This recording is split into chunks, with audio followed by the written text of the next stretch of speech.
Are you a midlife professional feeling a growing disconnect between your career success and your personal fulfillment? Then this episode is for you.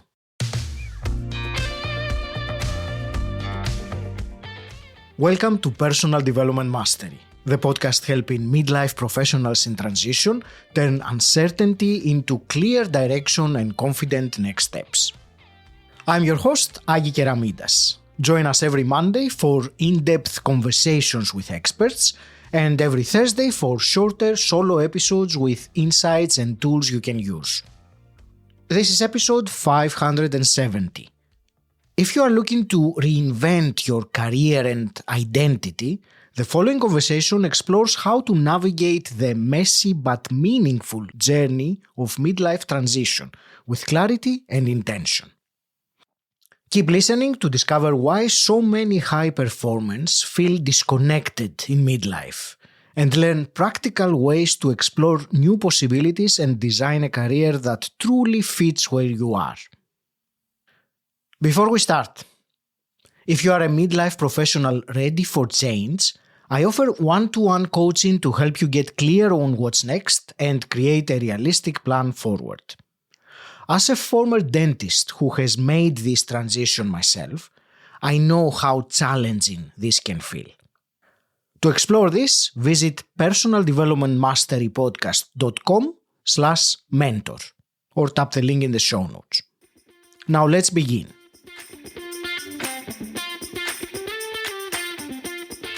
My guest today is Shelley McIntyre. Shelley, you are a certified coach helping Generation X professionals reinvent their careers and reclaim their identity. You have worked for decades in consulting and tech, and now you guide midlife professionals through the creative and messy sometimes process of living corporate life and designing a purpose-driven path forward. Shelley, welcome to the show. It's a pleasure to speak with you today. Thanks for having me.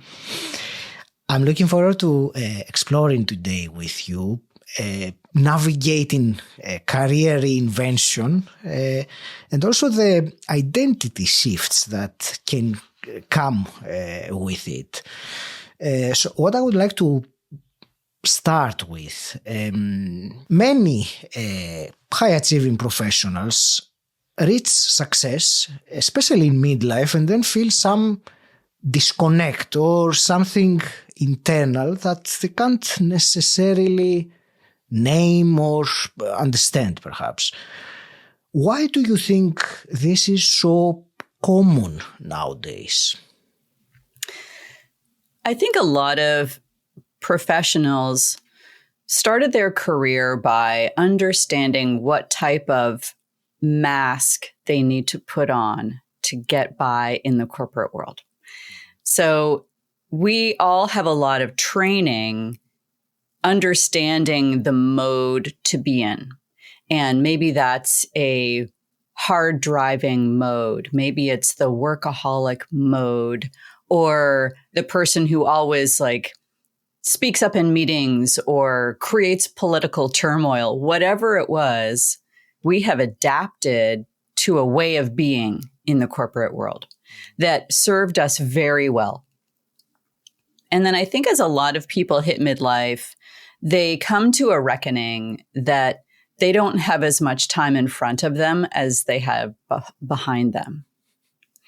And turning 50 for a lot of people can be that moment of reckoning. Like, oh, I don't actually have 50 more years. I need to be more intentional about how I want to spend the rest of my life.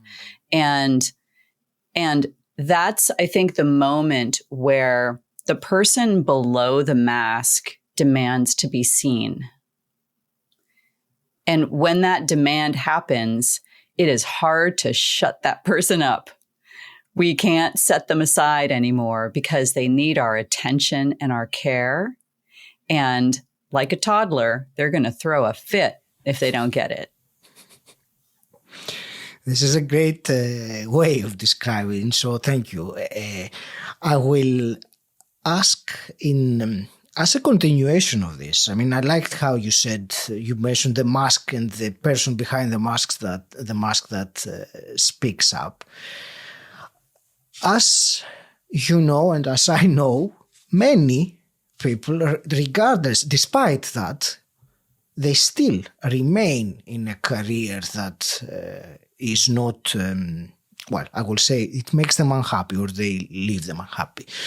Can you tell me why do you think that happens, especially since given what you just said, that the voice gets louder and it can't be ignored. But I do believe many people still ignore it and carry on.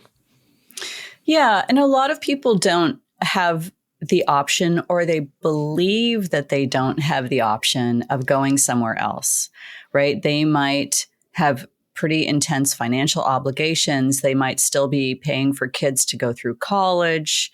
Their parents might need more care and be aging. So this is the sandwich generation that we're talking about. And they have a lot of responsibilities. And I think if somebody has been a career employee and received that regular paycheck, it's really hard to even imagine what life could be like as a different kind of employee or being self-employed. They might not have the vocabulary for that yet. So it's so foreign to them that it's like the devil, situation where they understand that their souls are rotting from the inside, but they believe that this is the only way to be. Mm-hmm. And until they have evidence that they can be another way, it's really hard to make a move. And how can one get evidence of something that they are not yet? Yeah, it goes back to one of my favorite proverbs, which is, all knowledge is rumor until it is in the bones. And we don't believe these theories, right? So if you're a corporate employee, you might be reading articles about following your passion and that you can be a fractional person, or you can have your own consulting business, and you go, yeah. Right? It just sounds like a ridiculous theory because you haven't tried it on and allowed it to, penetrate your body and your knowledge centers. So one thing that people can do is just start to do these tiny experiments. Just maybe talk to somebody who has left and ask them, what is your life like? How do you handle the uncertainty of a lumpy income that isn't steady anymore? What do you do to plan for it? Tell me about your schedule. Like, if you don't have to get up every day at 6:30 and work and commute and work all day long, like, what is it like for you? And the more you talk to people, the more you are gathering evidence that you might have a different option available to you. That's a very solid piece of advice. Let me stay with this a little bit more, and I will more specifically, let's imagine someone listening right now that are at the crossroads. They have realized what you were saying about, or the person behind the mask, and they are, considering, should I stay? Should I go? Should I pivot? Should I do something different? Are there some questions or some perhaps ways that one can start solidifying more their decision of what is right for them? Yeah. One thing that I often talk to clients about is their values and which of their values are being underserved in the current way that their lives are set up. So I do a deep values exploration with all of my clients to really understand what motivates them, what drives them, what's meaningful to them in their life. And of course, we all need, a sense of achievement, and we all want to feel like we're getting recognized for our efforts. All of that stuff matters, but it's probably not what's really driving you. Maybe that's family. Maybe it's justice. Maybe it's community. There's something deeper under there that we need to discover. So instead of, and it's really tempting for people to try to go quickly to solutions. Like, okay, if I'm not going to be in this corporate job, what am I going to do instead? I need to make a list of possible jobs. I need to start, networking. Slow. We need to slow it down, because understanding what you're getting out of work, the emotional breadth, the engagement with other people, a sense of purpose and meaning, really healthy relationships you might be receiving from work. You're going to need to build all of that on the outside. So there's a question of whether you need to find a new job that delivers all of that to you, or if there's a combination of work and outside activities that can take the pressure off of the job to be your best friend. Mm-hmm. I will digress for a moment, and I want to discuss something from your personal journey. I read that your own, transition and reinvention, as you say, it didn't start, exiting dramatically. What you were just saying, it started with experimenting. You used that word, experimenting. So what did that experiment look like? Yeah, it was kind of wild. I was working at a boutique consulting firm, and I was running the marketing department and trying to explore different ways of just getting the word out. And at the time, there was something called experiential marketing that was really popular. Basically, a brand creates an environment for a person to step into. So it's not like you're looking at an ad on a screen, but you're going to an event that the brand sponsors. So I was like, seems really interesting. And then I realized pretty quickly that my investigation was more about me and what I was starting to imagine for my own future, and less about the company. So I kind of abandoned this experiential marketing because that led me to this immersive theater world. Like, oh, there's this whole other way of doing theater. Let me understand that. And I just kept following my curiosity. And these immersive theater shows that I really enjoyed going to got smaller and smaller and smaller. And until I was going to shows that was just me and one other person.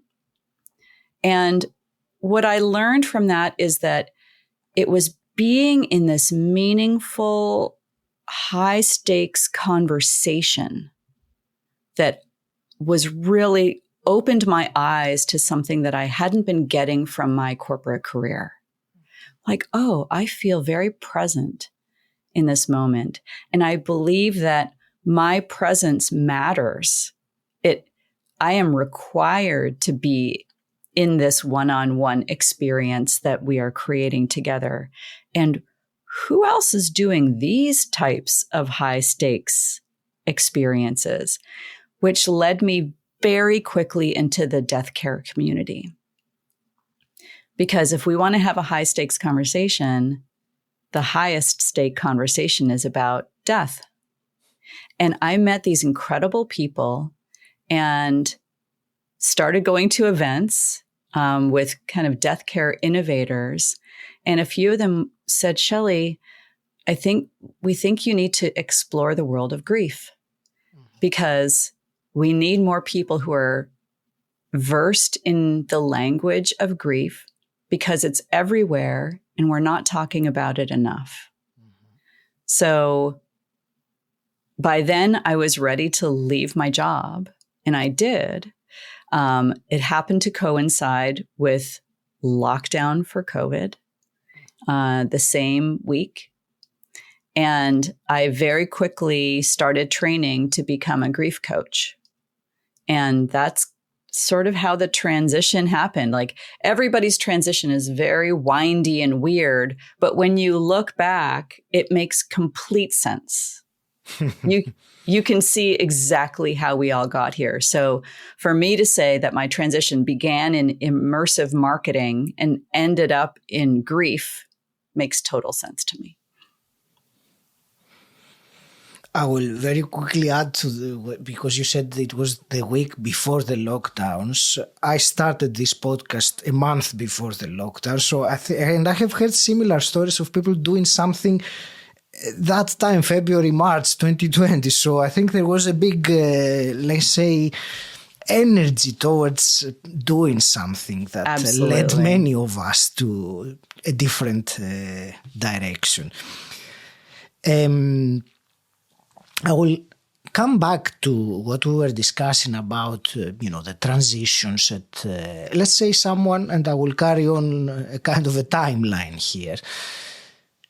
Let's say that someone has thought about it, has done their values work, or all the other stuff, and they have decided that it is time for me to change my career, do something different. What are the first practical steps that you recommend one takes? Yeah, I think looking at your finances is a really important step. A lot of people don't make a move because they are afraid.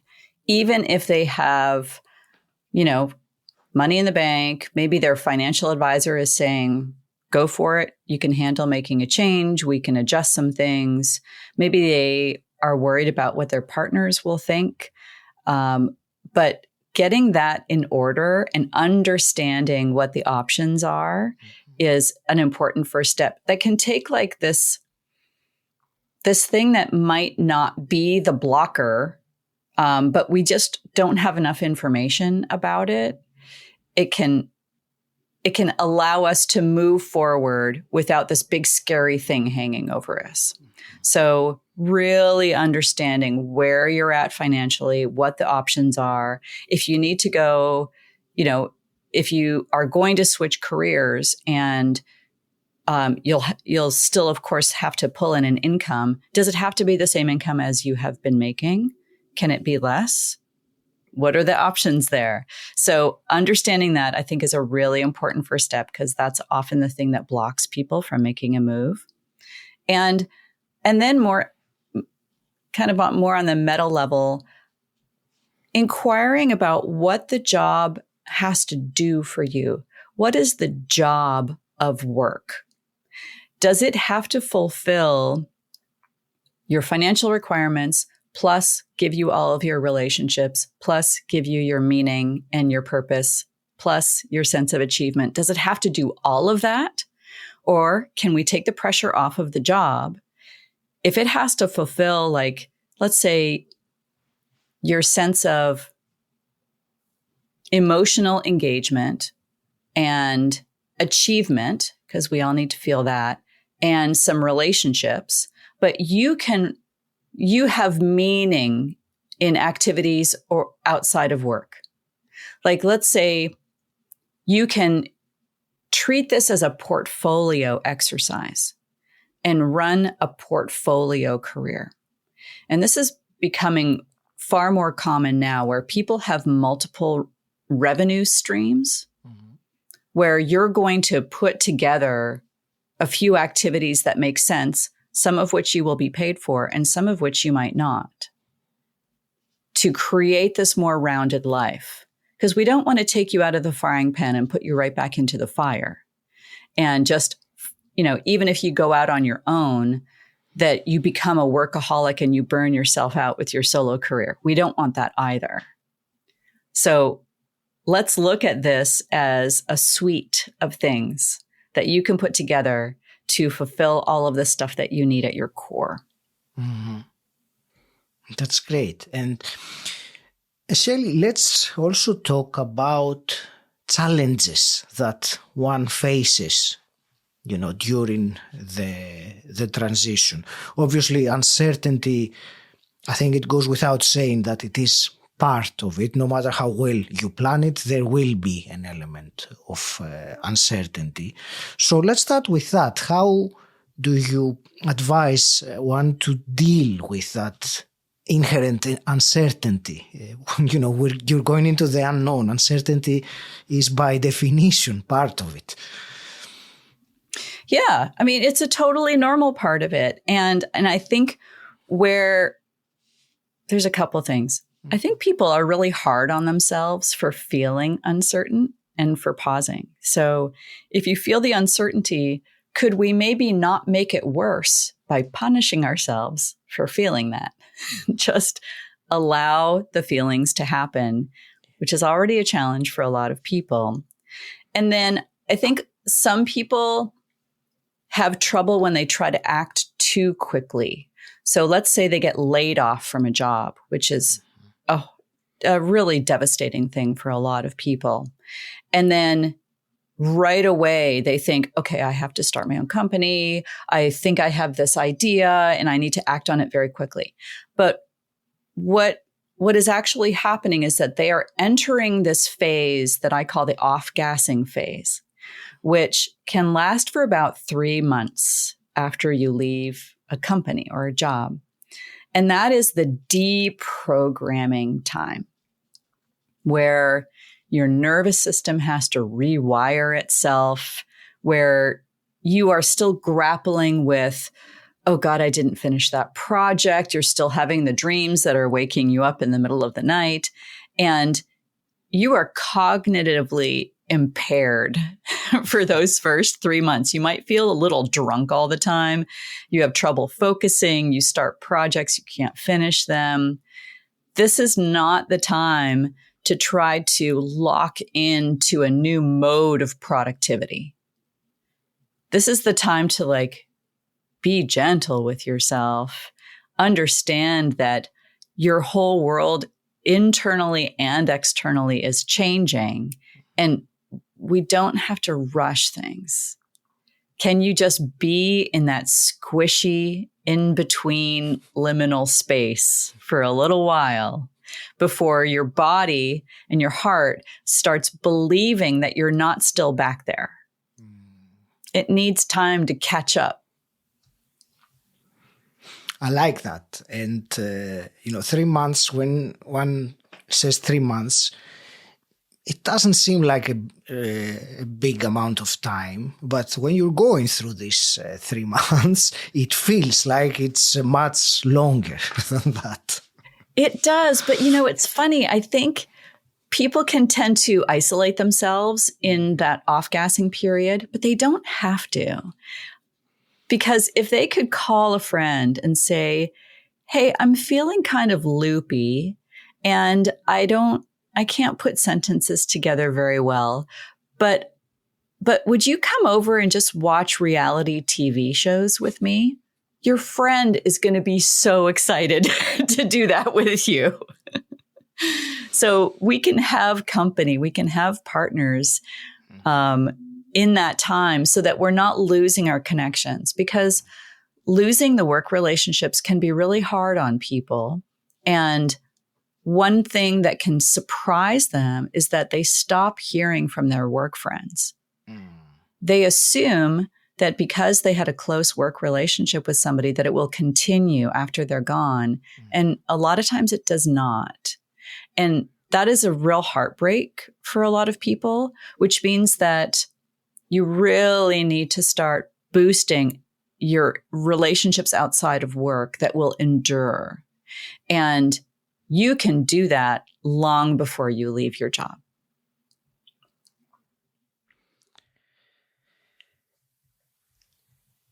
Absolutely.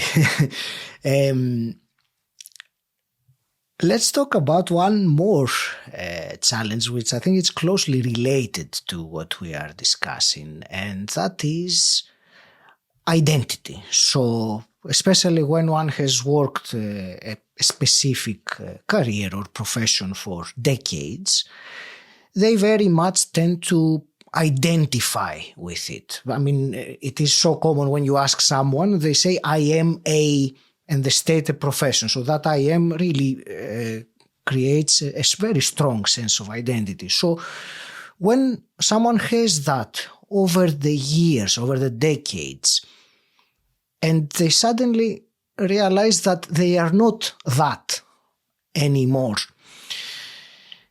what are some perhaps strategies or some ways one can start, first of all, disengaging from that previous identity, and second, creating space for the new identity, which perhaps it might not be articulate yet, but, creating space for it. I think that's the best way for me to ask the question. Yeah, really, that is such a common thing where people become identified with the mask that they've had on, right? And I think the first thing to understand is that all of this has worked well for you. We're not going to make you wrong for having identified with the mask. It's okay, right? This is why you have achieved so much in your life, that you had this persona. That persona protected you from all sorts of situations. It gave you status. It gave you clout.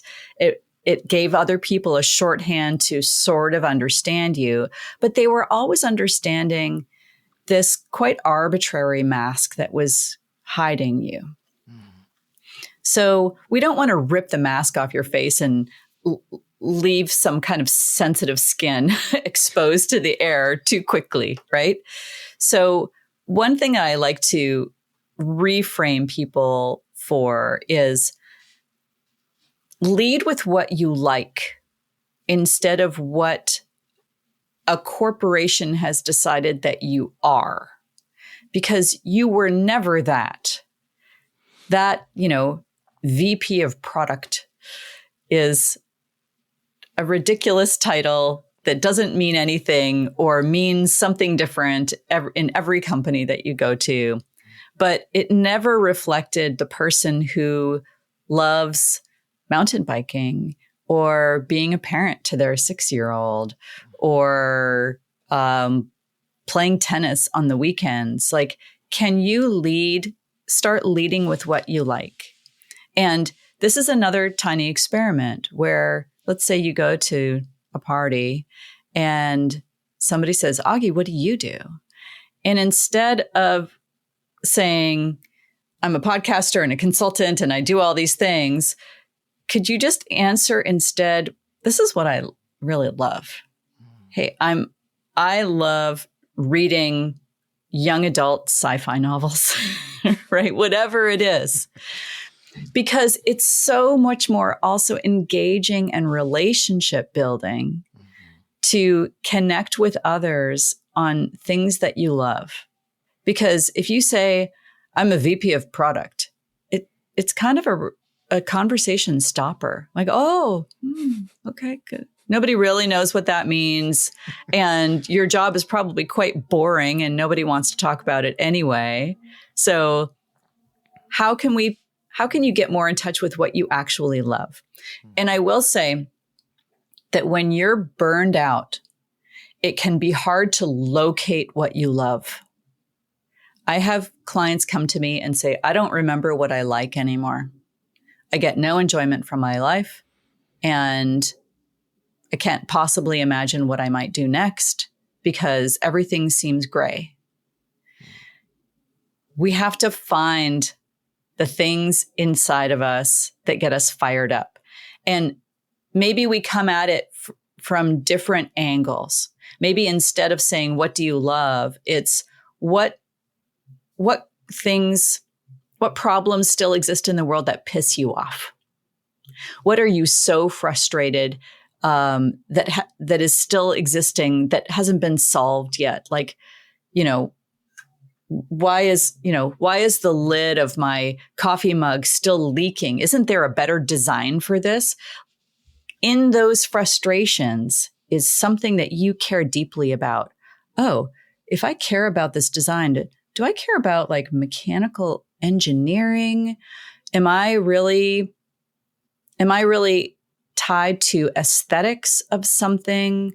Do I love my world to be beautiful and I want more beauty in my world? We can go from why isn't this lid working properly down to a core value pretty quickly.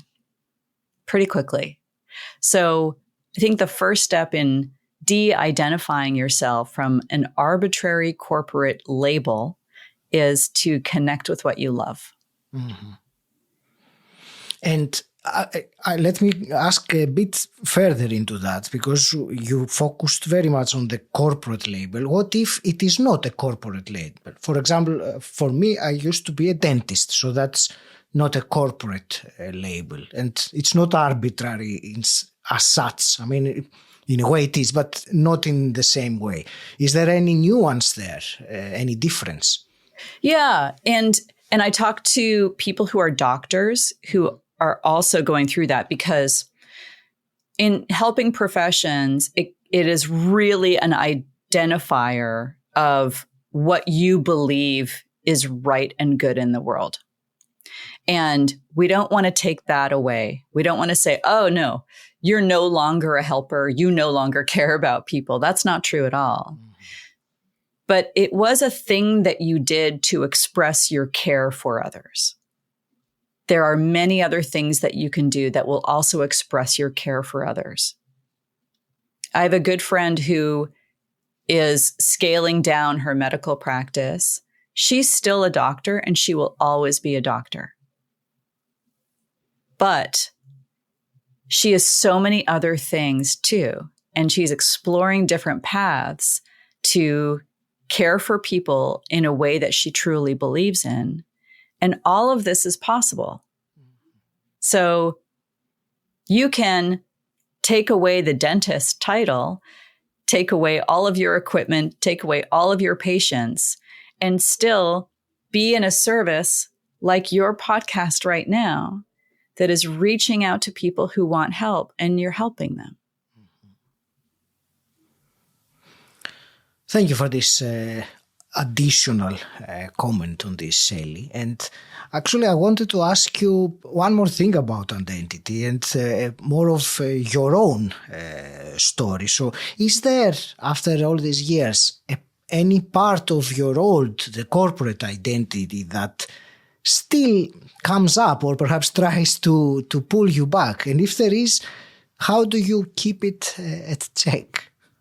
Yeah, one of the old things that keeps coming up for me, and it comes up for a lot of people, is this equation that my value as a person is predicated on my productivity in the world. So that's one that I feel like I'm still unwinding from, really stepping into the belief that I am valuable and worthy because I am breathing and I am here. That I don't have to do anything to prove my value to others. I don't have to perform a role or get a particular accomplishment lauded onto me. I am valuable just sitting here. I know it because I have relationships that reinforce it, because I know what I can contribute to the world, and I don't need anybody else telling me that. That still comes up when I feel like, oh, I have to be working on my business for 10 hours a day, or it's going to fail and then I'll be a failure. I feel like those are still echoes from the old corporate world. They're getting a lot quieter. But that's something that I still talk about with friends. Yeah. And correct me if I'm wrong, but I think also this can also affect someone's self-worth, don't they? When you feel like you're not, producing or doing as well or whatever else there was. Absolutely. Yeah. If, I talk to a lot of people who are like, if I'm not running a team, then what good am I? And that's such an important question. Like, what is good about me? is what they're really asking. So one exercise that I often do with clients is an essence exercise, where I have my clients go out and ask their friends and their colleagues and their family members, what am I like when I'm operating at my best? And people will tell these beautiful stories that they feel encapsulates the soul of that person. And we sort of boil all of that down into 5 essence words that are now evidence-based. This is an evidence gathering exercise so that you don't have to, in your low points, you don't have to come up with it yourself. You can look at what the people closest to you say about you and believe it. Tell me a bit more about distilling all that into 5 words, as you said. Yeah, it's a challenge. It's one of my favorite things that I do. Taking, people will tell stories about a person. They'll say, oh, this one time you threw a surprise party and you gathered everybody and you did all the work and you made everybody feel so loved and cared for. In those stories, I'm listening for particular things. Like I'm listening for value words, basically. Okay, you're caring, you are organized, you are a connector, you bring people together. I see leadership qualities. I'm hearing discernment. So I listen for all of those words and then kind of boil them all down to these qualities that they lead with when they are operating at their best. So in those moments where they're feeling like, I don't know what to do, I don't feel like I'm good at anything, we can go back to that and say, hey, remember, you have this essence that's part of you. And if you could choose your next move from that place of essence, what would you do? Because then that will be a genuine values-driven decision. This is so useful. Thank you for sharing that. It is. I remembered now that you were saying that years ago when I started my personal development journey, there was an exercise I was given to write down 100 things that I am good at. So I started very enthusiastically, and after about 25, I ran out of ideas. I blocked. So, of course, the next suggestion was what you said, to ask people that know me, friends, family, co-workers. And suddenly the list got expanded very quickly. And I will also add less subjectively as well, because other people see you perhaps in a more objective way than we tend to see ourselves. That's true. I mean, we're just swimming in this water, right? We have no idea. Like if I think, oh, of course I just sew some things. It's no big deal to sew something. Other people are like, you can make that? I would have no idea how to make that. So yes, getting those external reinforcements helps you see that you are actually this incredible, unique individual with a combination of skills that nobody else on the planet has. So powerful when one looks at themselves through that lens that you just described, Shelley. That's right. This has been a really fascinating conversation. And before I start wrapping it up with some final questions that I have, where would you like to direct the audience that want to learn more about you and your work?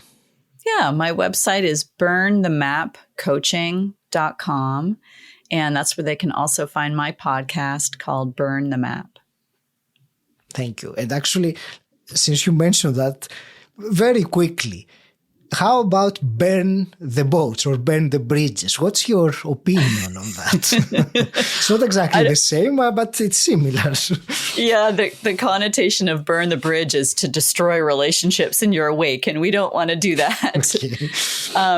But Burn the Map, I felt like was an important name for what I do, because we as Gen Xers might have been given this path when we were younger. You need to go to college and start in the work world and do that until you retire. And that's not working for us anymore. And we don't have to follow that map. We can burn it and create our own map and build what fits for us now. Thank you. Shelley, let me ask you also two quick questions I always ask my guests. The first one is, what does personal development mean to you?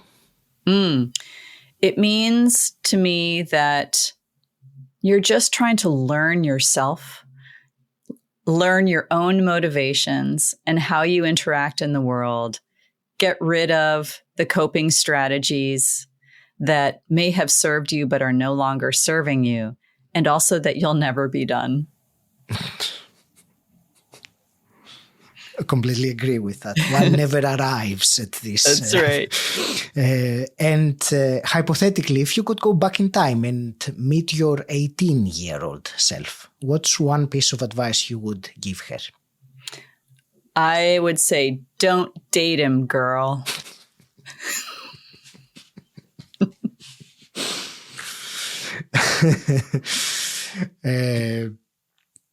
Shelley, I want to thank you very much. This has been valuable. It's the first word that comes to mind as from this conversation. Very valuable conversation and very useful. I want to wish you all the best, carrying on empowering people to follow what they really are. It's more suitable to, let's say, their heart rather than their old identities or the mask, or you use different. We use different terms in the conversation. Yeah. I will leave it to you for your parting words, and in particular, if you have some final advice or some recommendation for the listener who listened to us for 40 minutes now. Yeah, I think if you want to get out of the corporate world, you can start building the scaffolding outside of your world before you make the move. You don't have to blow it up, but you do have to build your life outside. Thank you for listening to this conversation with Shelley McIntyre. I hope it has given you a fresh perspective on how to let go of outdated roles and start building a life that truly reflects who you are. If you are a midlife professional in a long-standing career and you know it's time for a change, I offer one-to-one coaching to help you get clear on what's next and map a realistic plan into your next chapter. As a former dentist who has made this transition myself, I know how challenging this can feel. To explore this, visit personaldevelopmentmasterypodcast.com/mentor. Until next time, stand out, don't fit in,